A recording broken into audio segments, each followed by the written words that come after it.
Olá, meus queridos concurseiros, como vocês estão? Sejam muito bem-vindos a mais uma aula sobre a Resolução 850 de 2021, que veio prevista no último edital para o concurso de escrevente do Tribunal de Justiça de São Paulo. Então, na última aula, a gente falou até o artigo 9, né, e seus incisos e parágrafos, e agora daremos sequência aos demais artigos que fala sobre o teletrabalho, tá bom? Então aqui no artigo 10, ele fala o seguinte, que o teletrabalho, ele é de caráter facultativo. Então você guarde isso para sua prova.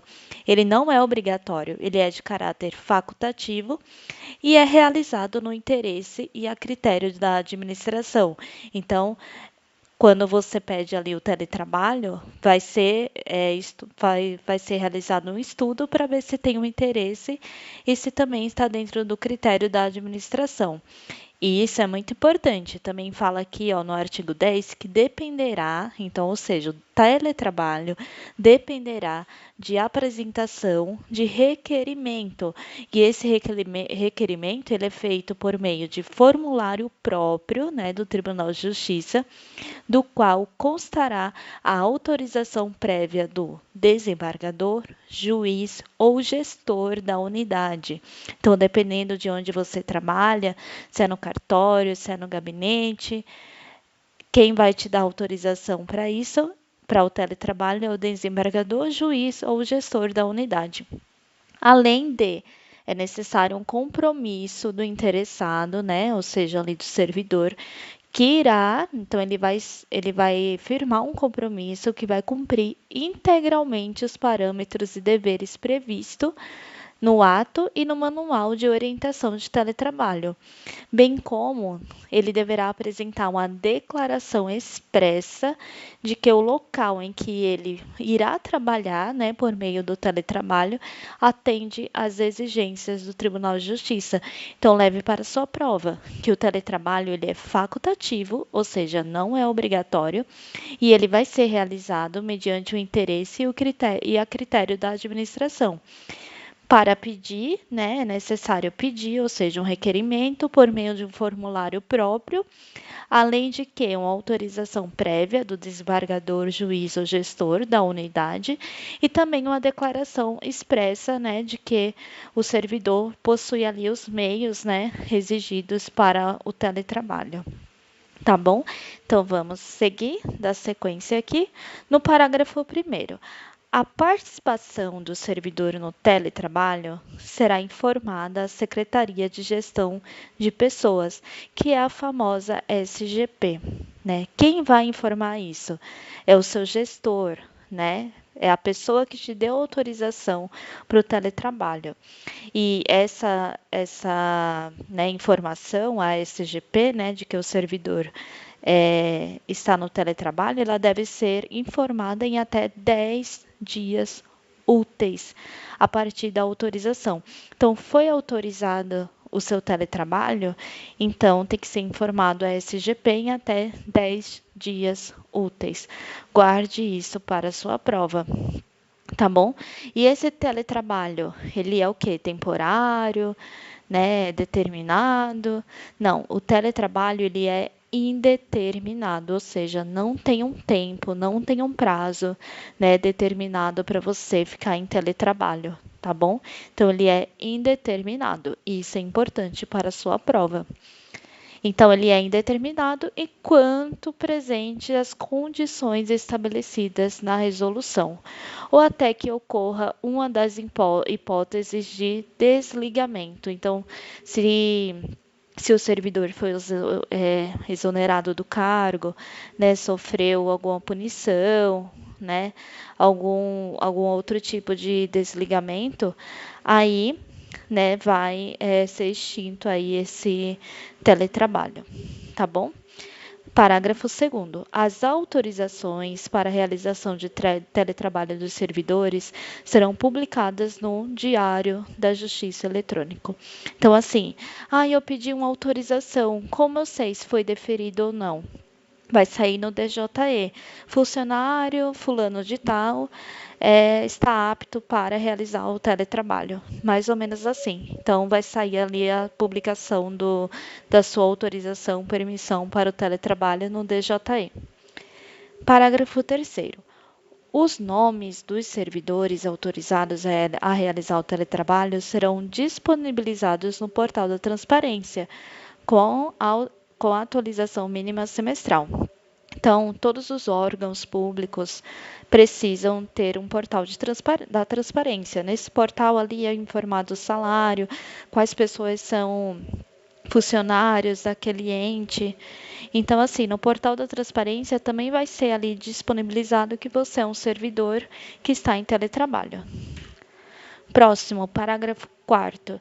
O servidor em regime de teletrabalho poderá requerer, desde que atendido o interesse a critério da administração, autorização para residir em local diverso da sua lotação. Então, a minha lotação é aqui em São Paulo. Eu posso mudar para o interior? Pode, desde que tenha uma autorização prévia. Beleza? Então, parágrafo 5º. Decorridos 30 dias, contados do início do teletrabalho, a estação de trabalho do servidor disponível nas dependências do Tribunal de Justiça poderá ser desativada. Então, cabendo ao gestor da unidade informar o decurso do tempo à administração do prédio. Então, assim, você já está em teletrabalho, decorreu ali 30 dias, o seu computador, a sua mesa, as coisas que você tinha ali a seu dispor enquanto você fazia o trabalho presencial, será desativado, ou seja, vai voltar lá para o setor, né, responsável, que é o STI, que é o setor da tecnologia e da informação, tá, do Tribunal de Justiça, e essa informação do seu teletrabalho tem que ser informada conforme eu informei nos parágrafos anteriores, tá bom? Então, a partir do momento que decorreu 30 dias, eles desativam o seu posto de trabalho. Parágrafo 6º. O requerimento de que trata o caput deste artigo será dirigido à Secretaria SGP. Então, como eu falei, a Secretaria de Gestão de Pessoas que cuida aí dessa parte, né? Então, se você está presencial, se não está, tudo é feito, né, pela SGP, tá bom? Parágrafo 7º. Ficam dispensados da comunicação de teletrabalho. Então, não vai precisar informar a Secretaria de Gestão de Pessoas que o funcionário entrou em teletrabalho, né? Servidores ocupantes dos cargos de assistente jurídico, assistente judiciário, escrevente técnico judiciário lotado em gabinete de desembargador, juiz de direito em segundo grau, bem como servidor lotado nos gabinetes dos juízes atendidos pelas unidades de processamento judicial. Então, decorem essa parte, porque eu considero que seja importante, né, saber quais servidores, né, não precisa ser informado que entrou em teletrabalho, tá bom? Então, isso é importante, esse parágrafo 7º. Parágrafo 8º. Deverão permanecer em teletrabalho presencial até a publicação da autorização de teletrabalho. Né? Então, assim, eu pedi autorização para o teletrabalho. Ainda não foi publicado no DJE, então você tem que continuar indo trabalhar presencialmente até sair a publicação da sua autorização. Beleza? Isso também é importante. Agora passamos para o próximo artigo, que é o artigo 11, 11º. É vedada a participação em teletrabalho. É uma vedação? É importante também. Então, quais servidores, né, não podem realizar o teletrabalho? Então, os servidores que apresentem contraindicações por motivo de saúde, então é uma pessoa que está passando ali por um processo de saúde, né, e tudo, então ela não poderá realizar o teletrabalho. Tenham sofrido penalidade disciplinar nos últimos 2 anos anteriores à solicitação. Então, assim, eu pedi eu fiz o pedido de teletrabalho, só que nos últimos 2 anos eu sofri alguma penalidade disciplinar. Então, esse servidor não poderá ir para o teletrabalho. Então, decorem isso, prazo é importante. 2 anos anteriores à solicitação. Quem sofreu penalidade nos últimos 2 anos, antes da solicitação, não pode ir para teletrabalho. Então, próximo, tenham sido desligados do teletrabalho nos últimos 6 meses.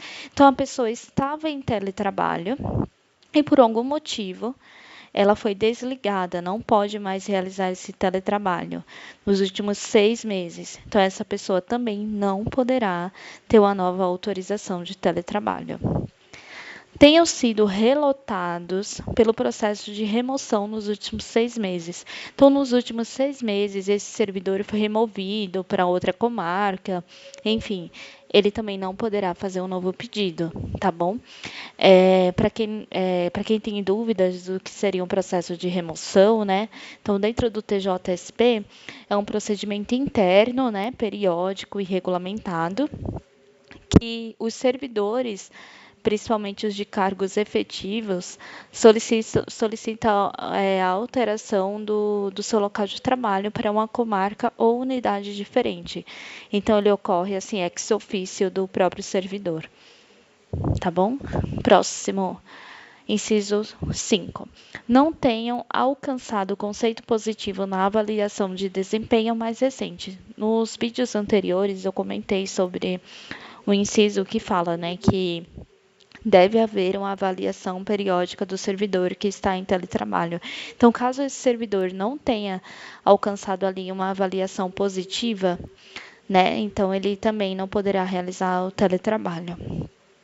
E o mais importante que pode com certeza cair na sua prova é que no primeiro ano, né, quando você é nomeado, toma posse ali do seu cargo, você fica 1 ano em estágio probatório. E nesse primeiro ano de estágio probatório, né, você não pode realizar teletrabalho. Só após passar esse primeiro ano ali de estágio probatório, aí você pode pedir, né, autorização para entrar em teletrabalho. Então, no primeiro ano, jamais. Tá bom? Próximo. Agora o artigo 12º. São deveres do servidor em teletrabalho. Também é muito importante, né? Os deveres que o servidor tem que realizar em teletrabalho.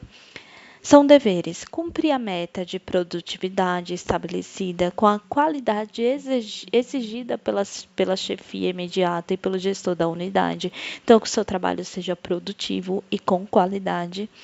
Atender às solicitações de superiores hierárquicos para comparecimento às dependências do Tribunal de Justiça. Então, mesmo que você esteja em teletrabalho, você pode, né, ser chamado para um dia lá comparecer no fórum, tá bom? E você tem que comparecer, salvo alguma impossibilidade justificada. Manter telefones de contatos permanentemente atualizados e ativos nos dias úteis durante o horário de expediente forense. Então, durante o horário do seu trabalho, você tem que estar disponível, né? Então, assim, se o seu contato é por meio de um telefone, você tem que estar atento a este telefone.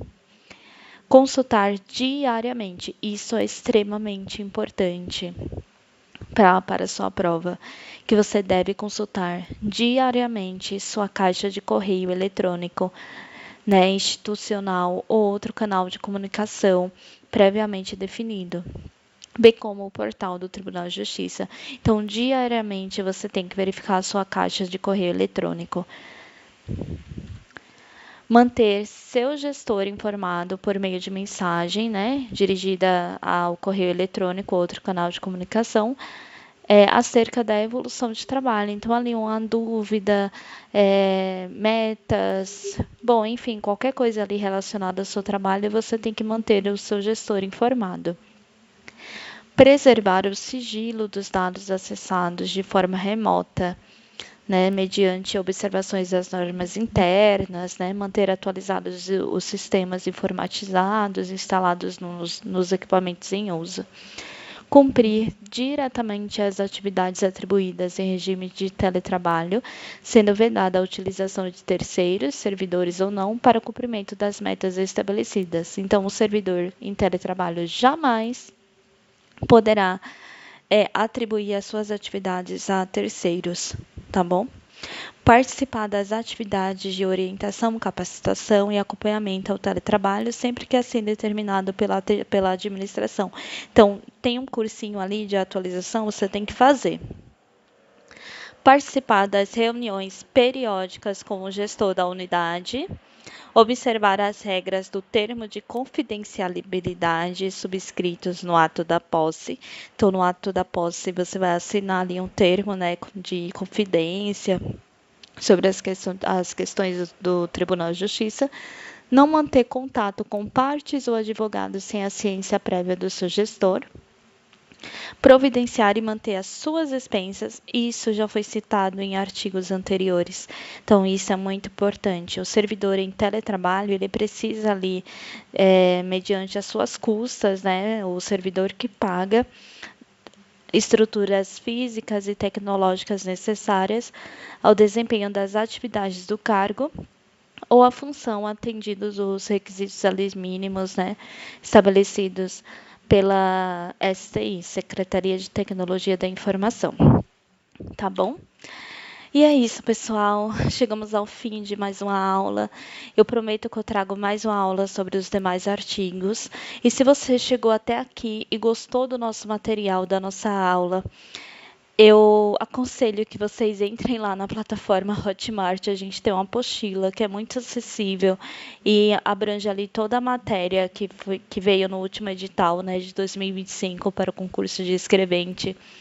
E está bem legal, assim, vale muito a pena, é um preço acessível. Então, acessem o link que eu vou deixar aqui na descrição da Hotmart e lá você pode adquirir o nosso material.